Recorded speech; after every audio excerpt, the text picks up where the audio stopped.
Good morning students, we are going to start the class 10th topic current electricity. 12th भी काफ़ी help करेगा, ठीक है। सो हम लोग टॉपिक स्टार्ट करते हैं इसका।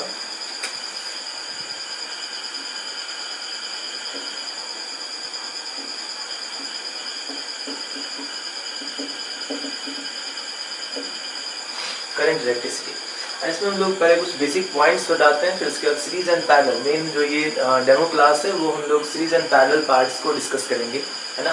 तो सबसे पहले हम लोग ओम्स लॉ जानते हैं। ओम्स लॉ था क्या, अगर तुम्हारे पास ये कोई वायर है, suppose this is your conducting wire, and इस कंडक्टिंग वायर के cross if we apply the battery, तो like this is the symbol of battery, इसमें ये पॉजिटिव टर्मिनल और ये नेगेटिव टर्मिनल होता है। सो मान लो हम यहाँ पे 20 वोल्ट की बैटरी अप्लाई करते हैं, और ऑब्वियसली इसके पॉजिटिव टर्मिनल से क्या होता है, करंट बाहर निकलता है ना, यानी पॉजिटिव चार्जेस बाहर निकलेंगे, और कन्वेंशनल पॉजिटिव चार्ज जिस डायरेक्शन में मूव करता है उस डायरेक्शन को ही हम लोग करंट के डायरेक्शन में कंसीडर करते हैं। So positive charge is moving in this direction. So Ohm's law क्या कहा, जितने ज्यादा वोल्टेज को तुम अप्लाई करोगे, वोल्टेज की वैल्यू जितनी ज्यादा है, करंट उसमें उतना ही ज्यादा फ्लो करेगा। फॉर एग्जांपल मान लो यहाँ पे 2 वोल्ट की बैटरी अप्लाई करते, तो यहाँ पे करंट की वैल्यू जो है जो भी फ्लो करती, अगर हम वोल्टेज की वैल्यू 2 की जगह पे 10 वोल्ट अप्लाई करेंगे, तो जितना ज्यादा वोल्टेज अप्लाई करोगे, करंट का अमाउंट क्या होना है उतना ही ज्यादा। और इसी को लैंग्वेज के फॉर्म में लिखते हैं कि if we keep the temperature constant, so अगर टेम्परेचर कांस्टेंट रखते हो, then applied voltage is directly proportional to the current flowing through the wire. तो इसको हम लोग बोलते हैं कि V जो है ये डायरेक्टली प्रोपोर्शनल है करंट के, जितना ज्यादा वोल्टेज होगा करंट की वैल्यू उतनी ही ज्यादा होनी है। जब इस प्रोपोर्शनलिटी साइन को हटाते तो एक कांस्टेंट आता है, इसको हम लोग रेजिस्टेंस बोलते हैं। So we write V equals to I into R। तो ये तुम्हारा प्रोपोर्शनलिटी कांस्टेंट है। So this is constant which is known as resistance. तो ये तुम्हारा रेजिस्टेंस है। तो ये ओम्स लॉ था। तो हम लोग को मेन पार्ट अभी ये ध्यान रखना है कि Ohm's law is V equals to IR, जहाँ पे V क्या है, बैटरी वोल्टेज नहीं, ये V क्या है, potential difference across the ends of the wire. इस वायर के टर्मिनल के अक्रॉस जितना वोल्टेज आएगा या पोटेंशियल डिफरेंस आएगा, that potential difference is given as I times the R value. तो सपोज इस वायर का रेजिस्टेंस का सिंबल इस तरह से हम लोग रिप्रेजेंट करते हैं। ये रेजिस्टेंस है और इसके क्रॉस V वोल्ट की बैटरी अप्लाई की एंड करंट इसमें I फ्लो कर रहा है, देन ओम्स लॉ से that V equals to I into R। दूसरा पॉइंट इसमें अभी ये जो याद रखना है वो ये कि if you have a battery of 10 volt, so मान लो इस बैटरी का वोल्टेज 10 वोल्ट है, सो इस वर्ड का मीनिंग क्या हुआ, क्या इसके दो टर्मिनल है, इस टर्मिनल को हम लोग A बोलेंगे and this terminal is your B terminal. So ये बड़ा वाला जो लाइन है ये बताता है कि यहाँ का वोल्टेज ज्यादा है और ये यहाँ का वोल्टेज कम है। सो इसको हम लोग प्लस से और इसको माइनस सिंबल से रिप्रेजेंट करते हैं। सो 10 वोल्ट बैटरी कहने का मीनिंग क्या है, इस टर्मिनल और इस टर्मिनल के बीच का पोटेंशियल डिफरेंस जो है वो 10 के इक्वल होगा। ये नहीं कह सकते कि यहाँ का वोल्टेज 10 होगा और यहाँ का वोल्टेज भी 10 होगा। 10 वोल्ट का मतलब है इस पॉइंट और इस पॉइंट के बीच का डिफरेंस 10 के इक्वल है। सो वी से VA minus VB, this term is equals to 10. So this terminal and this terminal का जो पोटेंशियल डिफरेंस है वो 10 है। फॉर एग्जाम्पल अगर यहाँ का वोल्टेज हम 10 बोलेंगे तो इस पॉइंट का वोल्टेज 0 होगा, ताकि डिफरेंस की वैल्यू 10 माइनस 0 10 आ जाए। अगर इस पॉइंट का वोल्टेज 30 है तो इस पॉइंट का वोल्टेज कितना होना चाहिए 20, ताकि इन दोनों के बीच का जो डिफरेंस है 30 माइनस 20 10 के इक्वल हो जाए। सो बैटरी 10 वोल्ट का मतलब है इस टर्मिनल और इस टर्मिनल के बीच का पोटेंशियल डिफरेंस। इसका मीनिंग ये नहीं होता है कि यहाँ का वोल्टेज 10 है और यहाँ का वोल्टेज 10 है। सो पहला पॉइंट तुम्हें ये याद रखना है कि 10 वोल्ट का मीनिंग क्या हुआ। सेकेंड हम बताएं कि ओम्स लॉ क्या होता है। Ohm's law is V equals to I into R, जहाँ ये V इस वायर के टर्मिनल का वोल्टेज है, वायर के दोनों एंड पे जो वोल्टेज आएगा उसकी वैल्यू जो है वो I इनटू R के इक्वल होता है। ठीक है, अब इस दोनों के बेसिस पे इसका यूज करेंगे आगे। तो हम लोग इसमें रफ पॉइंट बताएं कि बैटरी क्या था, रेजिस्टेंस क्या होते हैं एंड ओम्स लॉ क्या है। अब हम लोग मेन टॉपिक पे आते हैं। देखो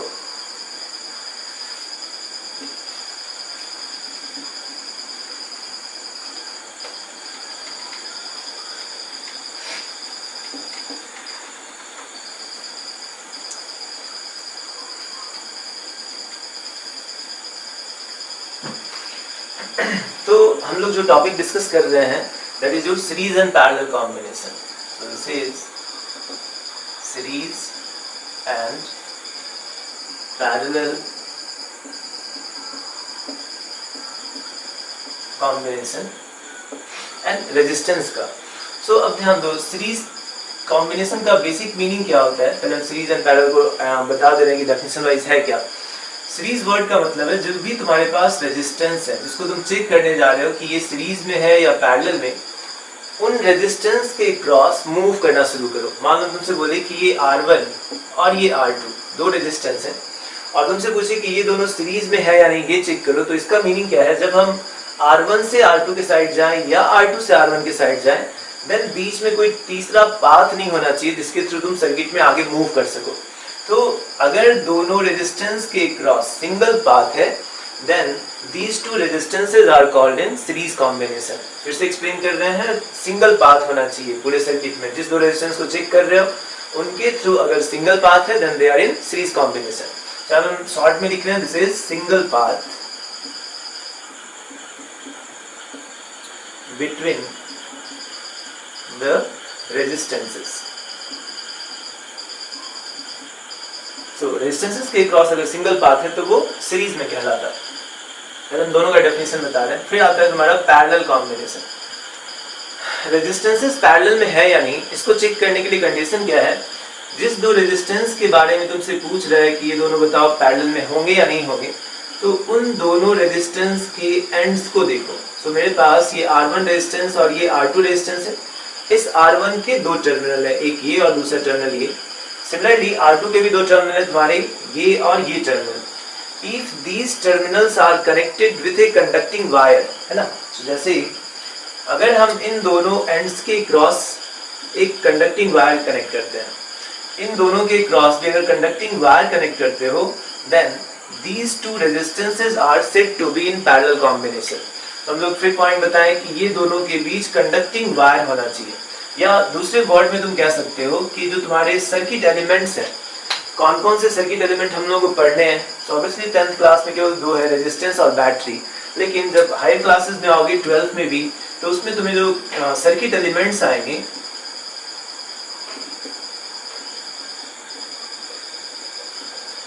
सर्किट मेन एलिमेंट जो तुम्हें पढ़ने हैं, that is your battery. So symbol के फॉर्म में लिख रहे हैं. दूसरा रेजिस्टेंस, ये 10th में बस यही दोनों पढ़ना है तुम्हें, बैटरी भी volt. Third one capacitor and the fourth one inductor. So ये दोनों हम लोग हायर क्लासेस में पढ़ेंगे. तो अगर ये एलिमेंट्स, जो हम चार एलिमेंट्स लिख रहे हैं, ये एलिमेंट्स इस दो पॉइंट को कनेक्ट करने के बीच में अगर नहीं आता है, then they are said to be at the same potential. Same potential word का मतलब है जब हम यहाँ से यहाँ जाएंगे तो पोटेंशियल में कोई चेंज नहीं आएगा. अब ध्यान दो, हमें तो केवल अभी ये पढ़ना था या बैटरी पढ़ना है. इसमें पोटेंशियल डिफरेंस की वैल्यू क्या लिखते हो, रेजिस्टेंस में कितने वोल्ट का डिफरेंस होता है. तो अभी हम लोग डिस्कस किए थे, V इज इक्वल टू कितने के इक्वल होता है, I इंटू R के.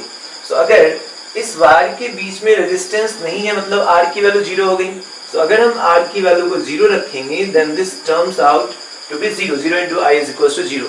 सो पोटेंशियल डिफरेंस इन दोनों के बीच जीरो आएगा. मतलब यहाँ का वोल्टेज अगर 5 बोलेंगे तो यहाँ का भी वोल्टेज कितना होना है, 5. सो 5 एंड 5 सेम होने के कारण पोटेंशियल डिफरेंस की वैल्यू जीरो हो जाएगी.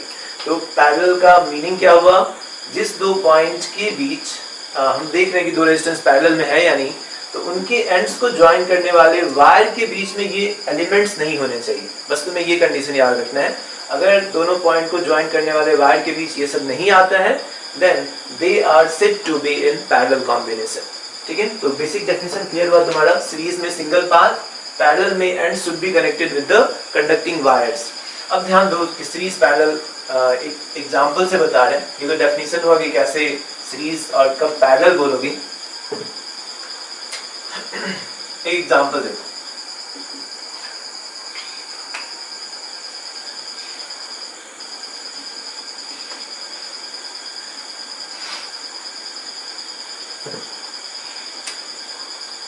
सपोज तुम्हारे पास इस तरह का सर्किट है.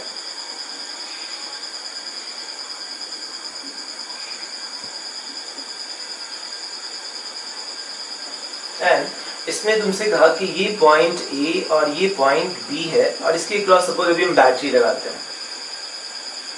अब अब इस सर्किट को देख के तुमसे बोल रहा है ये R1 कह लो, ये R2 कह लो, ये R3 कह लो, ये R4 कह लो। तुमसे कहा क्या R1 and R4 series combination में है, तो तुम R1 एंड R4 के थ्रू मूव करना शुरू करो। R1 से R4 की तरफ जाओ या R4 से R1 की तरफ जाओ। सो अगर हम इस साइड से इस साइड जा रहे हैं तो बीच में देखो यहाँ आने के बाद दो रास्ते मिले, एक इस साइड और एक इस साइड। तो हम इस साइड जाने के बजाय इधर भी जा सकते हैं और सर्किट में आगे मूव कर सकते हैं। So these two are not in series combination, क्योंकि इसके थ्रू सिंगल पाथ नहीं है। तो हम लोग बोलेंगे R1 एंड R4 ये दोनों सीरीज में तो नहीं है। सीरीज में होने के लिए दोनों के बीच सिंगल पाथ होना चाहिए। जो मैसेज आ रहा है तो बीच में ये रास्ता आ गया, so they are not in series. दूसरा मिसकंसेप्शन ये नहीं होना चाहिए कि अगर ये सीरीज में नहीं है तो पैरेलल में हो जाएंगे, है ना। पैरेलल का कंडीशन अभी बता चुके, वो चेक करना है। ऐसे नहीं कि सीरीज नहीं है तो पैरेलल हो जाएगा। दूसरा पार्ट देखो, हम तुमसे पूछे कि क्या R1 एंड R4, चलो ठीक है सीरीज में नहीं है तो क्या पैरेलल में है, क्या R1 R4 पैरेलल में है। तो अब यहाँ पे हम चेक करेंगे कि R1 एंड R4 के टर्मिनल्स कैसे ज्वाइंट है। तो अगर हम R1 के टर्मिनल्स को देखें तो इसका एक टर्मिनल यहाँ पे है, दूसरा टर्मिनल इस वाले पॉइंट पे। सिमिलरली R4 के जो दो टर्मिनल्स हैं, एक टर्मिनल यहाँ पे और दूसरा टर्मिनल इस वाले पॉइंट पे था। ठीक है, R4 एंड R1 का जो ये दोनों एंड है वो एक जगह पे ज्वाइंट है, बट इसके जो दोनों दूसरे एंड है उनके बीच देखो क्या कंडक्टिंग वायर है। यहाँ कंडक्टिंग वायर नहीं था, इस दोनों पॉइंट के बीच में ये एलिमेंट्स आ गए। ये बताए थे जब एलिमेंट्स नहीं होते तो ये दोनों पैरेलल में हो जाता, लेकिन यहाँ इस दो पॉइंट के बीच में वायर नहीं है, इसके बीच में एलिमेंट्स आ गया। So these two are not in parallel combination. So R1 and R4 parallel में भी नहीं है। सो ये दोनों सीरीज पैरेलल चेक कर लिए। अब देखो दूसरा हम तुमसे पूछ रहे हैं इसी एग्जांपल में, क्या R1 R2 R3 series combination में है। तो जब हम R1 R2 R3 के बारे में पूछ रहे हैं कि ये सीरीज में है या नहीं, सो R1 R2 R3 क्या ये सीरीज में है। तो अगर तुम्हें चेक करना है कि ये तीनों सीरीज में है या नहीं, तो हम इन तीनों रेजिस्टेंस के क्रॉस मूव करेंगे और अगर इनके बीच सिंगल पाथ है आने जाने का, then they are called in series combination. So R1 से R2 पे जाओ, R2 से R3 पे जाओ, यहाँ पे अकेला पाथ है, बीच में कोई और ब्रांच नहीं आया जिसके थ्रू तुम आगे जा सकते हो। So R1 R2 R3 are in series combination. ठीक है, तो यहाँ पे ये तीनों सीरीज में थे, ये दोनों सीरीज में नहीं है क्योंकि बीच में रास्ता था। ये दोनों पैरेलल में भी नहीं है क्योंकि इनके जो दूसरे एंड है वो कंडक्टिंग वायर से नहीं जुड़े हैं। इसी एग्जाम्पल में अगर हम थोड़ा सा चेंज करें, देखो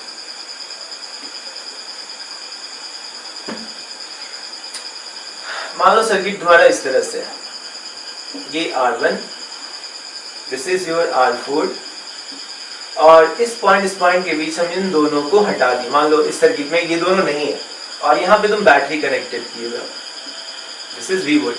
अब पूछे कि बताओ क्या R1 एंड R4 सीरीज में है। इस एग्जांपल में बताओ R1 R4 सीरीज में है, तो फिर हम R1 से R4 की तरफ जब मूव करेंगे तो बीच में ये रास्ता आ गया। So R1 and R4 are not in series combination, series में तो नहीं है क्योंकि बीच में रास्ता है।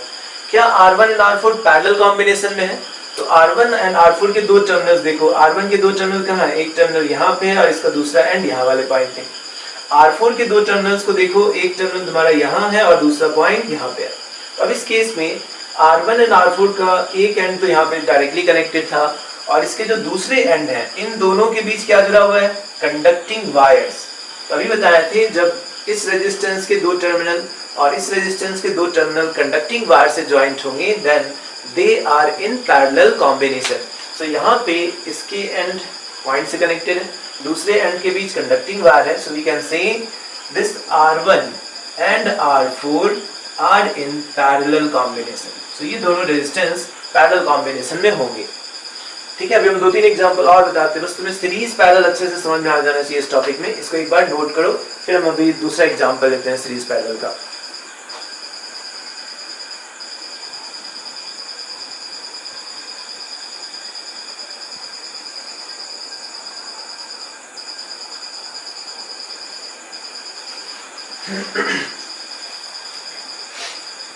चलो नेक्स्ट एग्जांपल देखते हैं।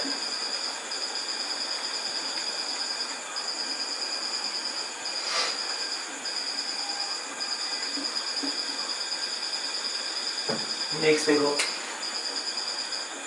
सपोज सर्किट हम इस तरह का ड्रॉ किए, यहाँ पे बैटरी ले लो, इस साइड एक रेजिस्टेंस है, फिर इस वाले पॉइंट पे दूसरा रेजिस्टेंस, फिर यहाँ पे एक और रेजिस्टेंस ले लो एंड इस साइड हम लोग बैटरी कनेक्ट किए। इस बैटरी का वोल्टेज मान लो V1 या न्यूमेरिकल वैल्यू लेना चाहते हो 10, 2 जो भी लेना चाहो, V1, इसकी वोल्टेज की वैल्यू V2, ये रेजिस्टेंस मान लो R1 है, this is R2 and this is R3। अब तुमसे पूछ रहे हैं क्या R1 and R2, R1 and R2 क्या ये सीरीज कॉम्बिनेशन में है? तो अगर तुमसे पूछे कि क्या R1 R2 सीरीज में है तो फिर हमें करना क्या होगा, R1 से R2 पे जाओ या R2 से R1 पे साइड जाओ। तो अगर हम R1 से R2 के साइड जा रहे हैं तो बीच में मेरे पास फिर ये पाथ है, जो हम ऐसे मूव करेंगे तो इधर भी आ सकते हैं, इस साइड भी आगे जा सकते हैं। So there are two paths, so these two are not in series combination. So ये दोनों सीरीज में नहीं होंगे, मैं ऐसे क्रॉस कर रहे हैं सिंबल के फॉर्म में, R1 and R2 are not in series combination. अब क्या R1 एंड R2 चलो ठीक है सीरीज में नहीं है, तो क्या ये पैरेलल में है? Are the R1 and R2 are in parallel combination? अगर तुम्हें पैरेलल कॉम्बिनेशन चेक करना है तो फिर R1 एंड R2 के दो टर्मिनल्स को देखो। R1 के जो दो टर्मिनल है, एक टर्मिनल यहाँ पे है, दूसरा टर्मिनल इस वाले पॉइंट पे। सिमिलरली R2 के जो दो टर्मिनल है, एक टर्मिनल यहाँ पे और दूसरा टर्मिनल इस वाले पॉइंट पे। अब देखो R1 के एक एंड तो यहाँ पे डायरेक्टली जुड़े हैं, लेकिन इसका जो दूसरा एंड है ये और ये, इन दोनों के बीच फिर एक एलिमेंट आ गया। तो एलिमेंट नहीं होना चाहिए था, कंडक्टिंग वायर होने चाहिए थे। तो जब इनके बीच में फिर ये तुम्हारा बैटरी आ गया, so these two are not in parallel combination also. ये दोनों पैरेलल में भी नहीं है क्योंकि इसके एंड के बीच में वायर नहीं, बीच में एक एलिमेंट आ गया। सेकेंड, इसी एग्जांपल में बताओ क्या R1 एंड R3 सीरीज में है? R1 एंड R3 क्या ये सीरीज कॉम्बिनेशन में है? तो अगर तुम्हें ये चेक करना है कि R1 R3 सीरीज में है या नहीं, तो फिर हम R1 से R3 पे जाते हैं। सो अगर इस साइड जाओगे फिर बीच में आने के बाद तुम इधर भी जा सकते हो। R1 से R3 पे जाने पे दो रास्ते मिल गए। So these two are in not in series combination. चलो सीरीज नहीं, अब पैरेलल चेक करते हैं, क्या ये दोनों पैरेलल कॉम्बिनेशन में है? तो R1 R3 के दो टर्मिनल्स को फिर चेक करेंगे। R1 के दो टर्मिनल ये और ये आए, R3 के दो टर्मिनल एक यहाँ पे है और दूसरा टर्मिनल इस वाले पॉइंट पे है। तो R1 R3 का एक टर्मिनल तो यहाँ ज्वाइंट हो गया, लेकिन जो दूसरा टर्मिनल है फिर इन दोनों के बीच देखो वायर नहीं है, बीच में तुम्हारे बैटरीज हैं। So R1 and R3 are not in parallel combination also. तो ये ना तो सीरीज में है ना पैरेलल में। तो माइंड में ये मिसकंसेप्शन मत लाना कि तुम्हारे पास सीरीज नहीं होगा तो पैरेलल हो जाएगा, पैरेलल नहीं है तो सीरीज हो जाएगा। सीरीज में भी नहीं हो सकते सर्किट एंड पैरेलल में भी नहीं हो सकते हैं। एक एग्जांपल इसी में, तो यहाँ पे ये जो हम अभी एग्जांपल लिए हैं इसमें कोई भी रेजिस्टेंस तुम्हें सीरीज एंड पैरेलल में नहीं दिखेगा। अगर R2 R3 की बात करोगे, ऐसे मूव करेंगे बीच में ये रास्ता आ गया, so they are not in series. Parallel के लिए इसके दो टर्मिनल देखो और इसके दो टर्मिनल देखो, बीच में एक बैटरी कनेक्टेड है, so they are not in parallel combination. लेकिन इसमें हम अगर थोड़ा सा चेंज करें, ध्यान देना, फिर से हम क्या करते हैं, ये बैटरी रखते हैं, ये R1 कह लो, ये R2 कह लो और this is your R3 and मान लो ये बैटरी यहाँ पे नहीं होता, ऐसे सर्किट होते। R1 R2 एंड R3 इसका जो अरेंजमेंट है वो इस तरह से आया। अब तुमसे पूछे कि बताओ R2 एंड R3 कौन से कॉम्बिनेशन में है? तो जब हम R2 एंड R3 को देखेंगे तो ध्यान से देखो, R2 के दो टर्मिनल कौन से हैं? R2 के दो टर्मिनल एक यहाँ है और एक टर्मिनल यहाँ पे है। R3 के दो टर्मिनल कहाँ पे है? तो इसका एक टर्मिनल यहाँ जुड़ा हुआ है और इसका दूसरा टर्मिनल यहाँ पे है ना। सो R3 के दो टर्मिनल एंड R2 के दो टर्मिनल देख लिए। इन दोनों के बीच यहाँ पे ये एक ही पॉइंट पे जुड़े थे और दूसरे एंड को देखो, इस दोनों एंड के बीच क्या जुड़ा हुआ है? कंडक्टिंग वायर, बीच में कोई एलिमेंट नहीं आया। So these two are in parallel combination. तो बताए थे कि अगर तुम्हारे पास रेजिस्टेंस के जो दो एंड हैं उनके बीच कंडक्टिंग वायर जुड़ा हो तो वो पैरेलल में कहलाते हैं। सो यहाँ R2 एंड R3 के जो एंड्स है वो कंडक्टिंग वायर से कनेक्टेड थे। सो we say R2 and R3 they are in parallel combination. ठीक है, तो सर्किट में अब तुम्हें अगर ये पता चल रहा है कि कौन सीरीज है कौन पैरेलल है तो क्वेश्चंस को आसानी से सॉल्व कर लोगे। एक लास्ट एग्जांपल हम सीरीज एंड पैरेलल का डिस्कस करते हैं, इसको नोट करो।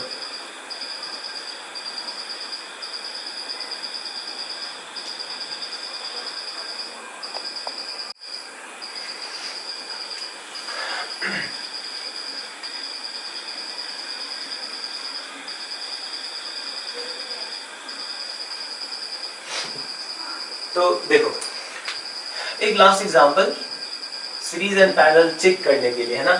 सपोज तुम्हारे पास ये बैटरी और इसके क्रॉस इस तरह से रेजिस्टेंस कनेक्टेड है, एक रेजिस्टेंस यहाँ, एक रेजिस्टेंस इस साइड एंड इस साइड एक रेजिस्टेंस कनेक्टेड है। सो resistance is get R1, this is R2 and this is R3। अब तुमसे पूछे कि बताओ क्या R1 एंड R2 पैरेलल में है या सीरीज में। पहले चेक करो, R1 R2 सीरीज में है, तो R1 एंड R2 सब सीरीज में चेक करोगे तो R1 से R2 पे जा रहे हैं। सो R1 से R2 के साइड जाएंगे तो बीच में ये रास्ता भी है, इधर भी जा सकते हो और आगे भी जा सकते हैं। So these two are not in series combination. लेकिन पैरेलल चेक करो, R1 के जो दो टर्मिनल हैं यहाँ और यहाँ कनेक्टेड, R2 के जो दो टर्मिनल हैं वो इस पॉइंट और इस पॉइंट पे कनेक्टेड है, और इन दोनों के बीच कंडक्टिंग वायर है। देखो ध्यान से, इन दोनों के बीच कंडक्टिंग वायर है, बीच में कोई एलिमेंट नहीं आ रहा। यहाँ पे भी जो दूसरे एंड है इनके बीच भी कंडक्टिंग वायर है। So R1 and R2 are in parallel combination. So ये दोनों पैरेलल कॉम्बिनेशन में। एंड इवन R1 R2 ही नहीं, R3 को भी चेक करो, R3 के जो दो एंड है वो ये थे और इन तीनों के बीच ही कंडक्टिंग वायर है और इन तीनों के बीच भी कंडक्टिंग वायर है। So these three are in parallel. So we say R1 R2 and R3 ये तीनों ही पैरेलल कॉम्बिनेशन है, ठीक है। तो पहला तुम्हें सीरीज एंड पैरेलल समझ में आ जाना चाहिए, कैसे हम लोग रेजिस्टेंस को सीरीज, जब तक आइडेंटिफाई नहीं कर पाओगे सीरीज क्या है पैरेलल क्या है तब तक इसके क्वेश्चंस नहीं बना सकते। तो एक हम रफ आइडिया बताएं कि कैसे तुम्हें सीरीज एंड पैरेलल आइडेंटिफाई करने हैं। सेकंड पॉइंट देखो, बैटरी से रिलेटेड जो हम लोग ओम्स लॉ अप्लाई कर रहे हैं इसके लिए, है ना।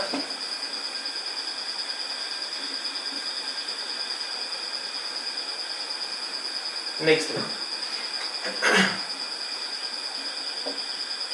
जब भी हम लोग बैटरी का, मान लो ये बैटरी कनेक्ट कंसीडर कर रहे हैं और रेजिस्टेंस, तो इसके दो टर्मिनल यहाँ पे, जब रेजिस्टेंस के दोनों एंड बैटरी के दोनों टर्मिनल पे डायरेक्टली कनेक्टेड होते हैं तो बैटरी का जो भी वोल्टेज है उस रेजिस्टेंस को मिलता है। सो मान लो हम यहाँ पे कहते हैं 10 वोल्ट का बैटरी है, ये 10 वोल्ट की बैटरी है और इसके क्रॉस हम लोग क्या करते हैं, ये रेजिस्टेंस लगाए। तो ध्यान देना, इस रेजिस्टेंस के जो दो टर्मिनल है, एक टर्मिनल तुम्हारा ये था और दूसरा टर्मिनल ये है, ये टर्मिनल डायरेक्टली बैटरी के पॉजिटिव टर्मिनल पे ज्वाइंट है ना। सो बैटरी का ये प्लस था और ये माइनस। सो ये ध्यान दो, ये प्लस मतलब ये बैटरी का प्लस टर्मिनल हो गया, ये माइनस मतलब ये बैटरी का नेगेटिव टर्मिनल है। अब ये रेजिस्टेंस का जो एक एंड है वो डायरेक्टली बैटरी के प्लस पे और जो दूसरा एंड है वो डायरेक्टली बैटरी के माइनस पे जुड़ा हुआ है। तो हम लोग कहेंगे कि इस रेजिस्टेंस को कितना वोल्ट मिलेगा, this resistance will get 10 volt. मतलब इस रेजिस्टेंस के दोनों एंड के क्रॉस का जो वोल्टेज है, पोटेंशियल डिफरेंस, वो 10 के इक्वल आएगा। सेम पार्ट देखो, सेकेंड वन, अगर तुम्हारे पास दो रेजिस्टेंसेस ज्वाइंट होते, ये मान लो 2 ओम का और ये मान लो 4 ओम का, इसके क्रॉस हम लोग एक बैटरी कनेक्ट किया और मान लो इसकी वोल्टेज जो है वो 10 वोल्ट। अब तुमसे पूछे कि क्या ये 10 वोल्ट इस रेजिस्टेंस को मिलेगा, 2 ओम को क्या ये 10 वोल्ट मिलेगा? तो फिर तुम इसके दोनों टर्मिनल को देखो, इसका एक टर्मिनल यहाँ पे है प्लस और इसका जो दूसरा टर्मिनल है वो इस वाले पॉइंट है माइनस। इस 2 ओम का जो दो टर्मिनल है उसका एक टर्मिनल यहाँ है और इसका जो दूसरा टर्मिनल है वो कहीं यहाँ पे होगा और इसके बाद तुम्हारे पास 4 ओम का रेजिस्टेंस कनेक्ट हुआ है, तो 4 ओम का भी एक टर्मिनल यहाँ पे। तो इस 2 ओम के जो दो टर्मिनल है उसमें से एक तो यहाँ पे पॉजिटिव पे डायरेक्टली जुड़ा था, बट जो दूसरा टर्मिनल है वो इस निगेटिव पे नहीं जुड़ा हुआ है। अगर ये निगेटिव पे जुड़ा होता जैसे यहाँ पे था तो इसको बैटरी का सारा वोल्ट मिलता। यहाँ पे इस रेजिस्टेंस के दो एंड बैटरी पे नहीं कनेक्टेड है, सो इसको जो वोल्टेज मिलेगा वो 10 तो नहीं मिलना है, 10 के अलावा कुछ और मिल जाएगा। सो इसके क्रॉस का वोल्टेज मान लो V1 के हैं, 10 नहीं मिलना है, बस ये तुम्हें अभी डिसाइड करना आना चाहिए क्योंकि इसके टर्मिनल्स बैटरी पे डायरेक्ट कनेक्टेड नहीं है। सिमिलरली इस 4 ओम को देखो, 4 ओम के जो दो टर्मिनल्स हैं, एक यहाँ और एक दूसरा एंड यहाँ पे है, इसके भी दो टर्मिनल्स बैटरी पे डायरेक्टेड नहीं जुड़े हुए हैं, सो इसको भी 10 वोल्ट तो नहीं मिलना है। इसको जो वोल्टेज मिलेगा वो कितना, V2 मान लो, डिफरेंट वोल्ट मिला। सो 10 इसको भी नहीं मिलना है, 10 इसको भी नहीं मिलना है, पहला पॉइंट। दूसरा, अब हम ओम्स लॉ लगाते हैं। मान लो यहाँ पे हम क्या बोले थे, इस बैटरी से करंट I फ्लो करता और ऐसे करंट I फ्लो कर रहा है, इसमें भी I आना है, इसमें भी I आना है। सीरीज में क्या होते हैं, करंट की वैल्यू दोनों रेजिस्टेंस के थ्रू इक्वल होती है। सो यही I करंट यहाँ भी गया और इस वाले एंड पे भी आ रहा है। अब ओम्स लॉ लगाओगे, ओम्स लॉ में ये इक्वेशन लिखते हैं कि V equals to I R, तो क्या हम इस इक्वेशन में ये लिखें कि 10 इज इक्वल्स टू आई की वैल्यू और multiplied by resistance 2, V equals to I R, voltage की वैल्यू 10 गिवन है, इज इक्वल्स टू आई, इसमें जो करंट फ्लो कर रहा है वो I और रेजिस्टेंस की वैल्यू 2, सो I इंटू 2, क्या ये 10 के इक्वल होगा? तो ये गलत है, I इंटू 2 जो है वो 10 के इक्वल नहीं होना है। हम बैटरी का वोल्टेज नहीं बोले कि बैटरी का voltage equals to I into R. Ohm's law जो हम शुरू में बताए थे, जब स्टार्ट किए थे, ओम्स लॉ क्या कहता है? रेजिस्टेंस के दो एंड के क्रॉस का potential difference is equals to I into R. Generally बच्चे ये गलती कर लेते हैं कि वोल्टेज इतना है और करंट निकालना, रेजिस्टेंस गिवन है, V इक्वल्स टू आई लगाया और V की वैल्यू 10 ले ली। यहाँ पे 10 इसको मिला ही नहीं, तो यहाँ पे हम इक्वेशन सही क्या होगा? यहाँ पे इस टर्मिनल के क्रॉस का वोल्टेज कितना है? V1। तो ओम्स लॉ क्या बोला? इस टर्मिनल के क्रॉस का जो वोल्टेज है V1, ये equals to I into R. इसमें करंट की वैल्यू I और रेजिस्टेंस की value 2, so we can say V1 equals to I into 2। ये इक्वेशन सही है। इस रेजिस्टेंस के लिए देखो, अगर हम इक्वेशन लिखेंगे तो क्या आएगा? तो इसको 10 वोल्ट फिर से नहीं मिला, इसके क्रॉस का वोल्टेज कितना है? V2, so we write V2 is equals to I into R की value 4। Voltage across this terminal is equals to current into the resistance in this branch, so I into R। so ये equation सही है, ये सही है, but ये लिखोगे तो गलत हो जाएगा। तो अब तुम्हें ये डिसाइड करना आना चाहिए कि बैटरी का वोल्टेज किसको कंप्लीट मिलेगा, किसको नहीं मिलना है। जैसे एक एग्जांपल आप देखो, सपोज ऐसे रेजिस्टेंस से ज्वाइंट है और इसके क्रॉस हम लोग ये बैटरी कनेक्ट किए। Let this voltage is 10 volt, अभी 10 का ही एग्जांपल ले लेते हैं। ये 2 ओम, ये मान लो 4 ओम एंड इस वोल्ट इसका जो है ये 5 ओम है। अब मुझे बस इतना बताओ, किसको, बस ये चीज डिसाइड करने आ गया ना तो क्वेश्चन सारे बन जाएंगे इसके, 10th लेवल के भी एंड इवन 12th में भी बहुत सारे क्वेश्चंस को डायरेक्टली सॉल्व कर सकते हो। क्या 10 वोल्ट इसको मिलेगा? ये डिसाइड करो। सो 10 वोल्ट जो बैटरी है, इसके दो टर्मिनल देखोगे तो एक टर्मिनल यहाँ था और इसका जो दूसरा टर्मिनल है वो इस वाले पॉइंट पे, सो this is your plus and this is minus. अब इस 2 ओम का जो दो टर्मिनल है, उसके एक टर्मिनल तो यहाँ पे है और दूसरा टर्मिनल यहाँ, और बीच में ये रेजिस्टेंस आ गया। तो R2 ओम रेजिस्टेंस के दो टर्मिनल बैटरी पे डायरेक्ट नहीं कनेक्टेड है। इसका एक टर्मिनल तो यहाँ है बट दूसरा टर्मिनल इस माइनस पे ज्वाइंट होता, तब इसको 10 वोल्ट मिलते। सो इसका वोल्टेज 10 नहीं कुछ और होगा, सो इसके क्रॉस का वोल्टेज कितना मान लेते हैं? मान लो V1। क्या 4 ओम रेजिस्टेंस को 10 वोल्ट मिलता? तो 4 ओम के जो दो टर्मिनल है, एक यहाँ है दूसरा टर्मिनल यहाँ, ये भी बैटरी के प्लस और माइनस पे डायरेक्ट नहीं जुड़े हुए। इसका एक टर्मिनल तो यहाँ बट दूसरा टर्मिनल यहाँ होना चाहिए था, सो इसको भी 10 वोल्ट नहीं मिलता। इसकी वोल्टेज की वैल्यू कुछ और है, let this value is V2। लेकिन इस 5 ओम रेजिस्टेंस को चेक करो, 5 ओम के दो टर्मिनल कहाँ जुड़े हुए हैं? सो इसका एक टर्मिनल ये था और दूसरा टर्मिनल ये, और ये देखो डायरेक्टली बैटरी के प्लस पे ज्वाइंट है, बैटरी का प्लस यहाँ पे माइनस यहाँ पे, और इसका जो दूसरा टर्मिनल है वो इस बैटरी के निगेटिव पे ज्वाइंट है। तो इस 5 ओम के दोनों टर्मिनल बैटरी के प्लस एंड माइनस पे ज्वाइंट है, इसलिए इस 5 ओम के क्रॉस जो वोल्टेज होगा वो 10 वोल्ट के इक्वल है, यानी बैटरी का कंप्लीट वोल्टेज इसको मिलना है। तो इसको कंप्लीट वोल्टेज मिल गया, इसके क्रॉस का वोल्टेज V1 होगा, इसके क्रॉस का वोल्टेज कितना होना है? V2। तो अब हम अगर इक्वेशन लिखेंगे, अब तुमसे क्वेश्चन आगे आएगा कि इस ब्रांच का करंट बताओ, इस ब्रांच का करंट बताओ, तो करंट के लिए हम लोग दूसरे वीडियो लेक्चर्स को रिकॉर्ड करेंगे, तो फिर हम लोग वहां पे डाल देंगे। अभी हम केवल series and parallel and Ohm's law के लिए कौन सा इक्वेशन लगाओगे वो सिखा रहे हैं। अब यहाँ पे देखो, ओम्स लॉ से इसके लिए इक्वेशन क्या लिखते हैं? V equals to I R, this is your Ohm's law. And इसके बेसिस पे पहले 5 ओम के लिए देखो क्या लिखेंगे, फॉर 5 ओम रेजिस्टर, 5 ओम के क्रॉस का वोल्टेज कितना आया? 10। So we can write according to this one, voltage is 10। Current यहाँ पे जो करंट है वो करंट कितना होगा? देखो बैटरी से पॉजिटिव टर्मिनल से करंट निकला, ये I करंट, यहाँ करंट आने के बाद क्या होते हैं? दो पार्ट में डिवाइड होते हैं, कुछ करंट इस साइड और कुछ इधर जाता। इस साइड का करंट मान लो I से I1 और इधर का करंट कितना है? I2। जो करंट आएगा उसके दो पाथ हैं, तो दोनों साइड कुछ अमाउंट गया, सो इधर I1 और इस साइड I2 करंट आया। अब इसके अकॉर्डिंग यहाँ पे ओम्स लॉ में V की जगह पे 10 आ गया, करंट इस ब्रांच में I1 है और इस साइड का जो रेजिस्टेंस है that is 5, so we can write this equation for 5 ohm resistor. यहाँ से एक लाइन में तुम्हारा करंट आ गया कि इस ब्रांच में कितने करंट जाएंगे। लेकिन अगर तुम 2 ओम रेजिस्टेंस को देखो, 2 ओम के लिए हम लोग अगर ओम्स लॉ लगाएंगे तो क्या लिखते हैं इक्वेशन? तो 2 ओम के लिए अगर इक्वेशन लिखोगे तो इस 2 ओम के क्रॉस का वोल्टेज कितना है? V1. So we write V1 is equals to current इस ब्रांच में कितना? I2 और इस ब्रांच का रेजिस्टेंस 2. ये इक्वेशन होगा तुम्हारे 2 ओम के क्रॉस. सिमिलरली 4 ओम के क्रॉस लिखना होगा तो क्या होगा? इसके क्रॉस का वोल्टेज V2 लिखेंगे, 10 नहीं. So we write V2 is equals to current की वैल्यू कितनी हो जाएगी इसमें? I2. यही करंट इसमें भी जा रहा है I2, और इस ब्रांच का जो रेजिस्टेंस है इसमें that value is 4. So this is the Ohm's law. तो हम आज 3 पॉइंट तुम्हें बताएं कि कैसे सीरीज एंड पैरेलल आइडेंटिफाई करोगे. दूसरा, बैटरी को कैसे हम लोग बैटरी का वोल्टेज इसके साथ रिलेटेड है. ये नहीं कि इसमें करंट पूछ दिया तो 10 इक्वल्स टू I इंटू 2 लिख दिए, इसमें करंट पूछ रहा है तो 10 इक्वल्स टू I इंटू 4 लिख दिए. 10 वोल्ट बैटरी का है, और ओम्स लॉ में जो ये वोल्टेज होता है वो बैटरी का नहीं, ये रेजिस्टेंस के क्रॉस कितना वोल्ट डेवलप हो रहा है उस वोल्टेज से रिलेशन है. ठीक है. सो ये पार्ट क्लियर हो गया. हम एक एग्जांपल बता रहे हैं क्वेश्चन का. इसको देखो, एक ही एग्जांपल, फिर हम दूसरी क्लास में न्यूमेरिकल पार्ट डिस्कस करेंगे. आज हम थ्योरी एक्सप्लेन किए कि कैसे सीरीज पैरेलल चेक करते हो. जैसे ध्यान दो, सिंपल सा सर्किट लेते हैं. मान लो ये 2 ओम और ये 4 ओम दो रेजिस्टेंस है. इसके क्रॉस का जो बैटरी लगा है, इस बैटरी की वैल्यू 6 वोल्ट ले रहा है. यहाँ से जो करंट फ्लो करता है उसकी वैल्यू I. अब हमसे कह रहा है कि बताओ इसके क्रॉस कितना वोल्टेज आएगा और इसके क्रॉस कितना वोल्टेज आएगा, ये निकालना है. इसके क्रॉस कितना वोल्ट, इसके क्रॉस कितना वोल्ट डेवलप हुआ, ये निकालो.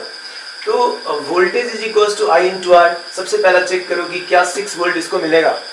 तो इसको 6 वोल्ट नहीं मिलना, क्योंकि इसके जो दो टर्मिनल हैं वो यहाँ और यहाँ थे. तो 6 नहीं मिला तो कुछ और मिला. So let that voltage is V1. इसके क्रॉस का जो वोल्टेज है वो भी बैटरी का वोल्टेज नहीं है. इसकी वैल्यू कितनी हो जाएगी? This value is let V2. सो हम लोग V1 V2 की वैल्यू कैलकुलेट करने बोल रहे हैं.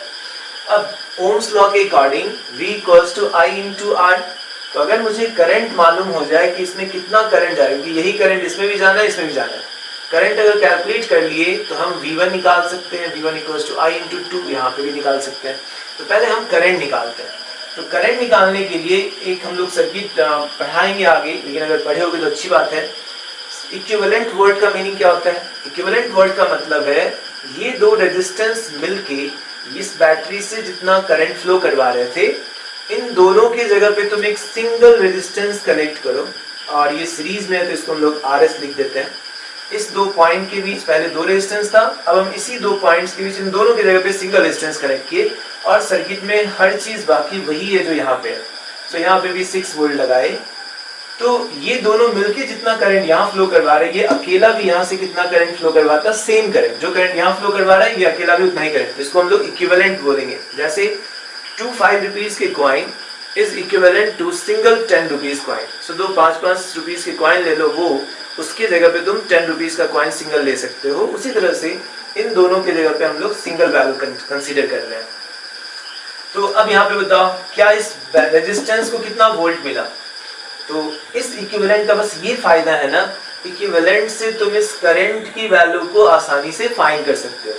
यहाँ पे ये वोल्टेज कितना है इसके क्रॉस नहीं मालूम, और यहाँ जब तुम ओम्स लॉ लगाते V equals to I into R, तो ये भी नहीं मालूम है.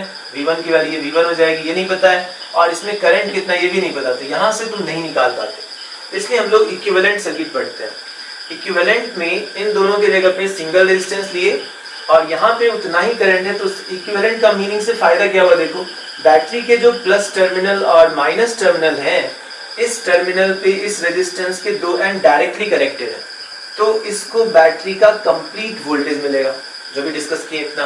तो इसके क्रॉस हम लोग ओम्स लॉ लगाएंगे V इक्वल्स टू IR, और इस रेजिस्टेंस के क्रॉस का वोल्टेज 6 के इक्वल है. बैटरी का वोल्टेज इसको मिल रहा है. सो इसके प्लेस पे 6, करंट की वैल्यू I, और रेजिस्टेंस जो है वो RS. RS की वैल्यू कितनी होगी? अब सीरीज पैरेलल जानते हो, सीरीज में क्या होता है? रेजिस्टेंस R1 प्लस R2 होते हैं. तो 4 प्लस 2 कितने हो जाएगा? 6. इसका इक्विवेलेंट रेजिस्टेंस की वैल्यू 6 होनी. R1 plus R2 is equivalent. सो इसके जगह पे 6 लिखे. So the current is equals to 1 ampere.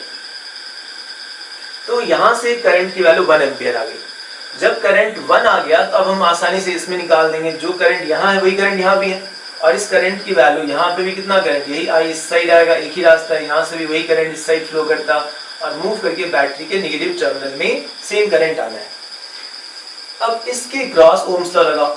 So from Ohm's law voltage is V1, V equals to I, इस ब्रांच का करंट I और रेजिस्टेंस कितना हो गया 2। अब यहाँ पे I की वैल्यू कितनी है, I निकाल चुके हो 1, so इसके जगह पे 1 रखेंगे, 1 into 2 दिस इज 2 वोल्ट।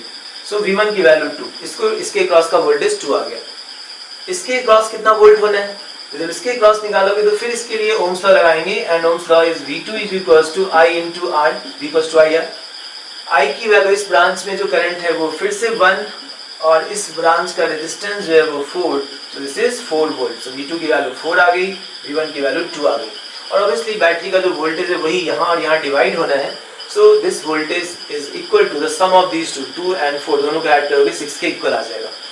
तो चलो हम आज क्लास यहीं पे वाइंड अप करते हैं। इसमें आज जो मेन टॉपिक हम लोग डिस्कस किए वो क्या क्या था, सीरीज कैसे फाइंड करोगे, पैरेलल कैसे कैलकुलेट करोगे, फिर उसके बाद V इक्वल्स टू IR वाले फॉर्मूले में V क्या होता है ना, V बैटरी का वोल्टेज नहीं है, V क्या था, बैटरी जो रेजिस्टेंस है उसके टर्मिनल के क्रॉस का potential difference and that potential difference is equals to IR। तो ब्लाइंडली ये नहीं कि सीरीज नहीं दिख रहा है पैरेलल, पैरेलल नहीं दिख रहा है तो सीरीज हो जाएगा, ऐसे नहीं। सीरीज का पर्टिकुलर कैसे आइडेंटिफाई करते हो, पैरेलल कैसे आइडेंटिफाई करते हैं वो बताएं, और उसके बाद V इक्वल्स टू IR कैसे लगाना है उसका हम एक एग्जाम्पल बताएं, है ना।